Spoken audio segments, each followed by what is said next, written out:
نسناس الحزن واجتاح الضلوع وبكيت لو عيون الرجال تعب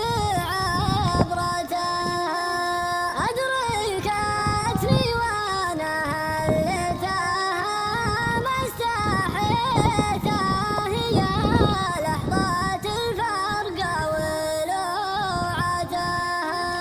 والله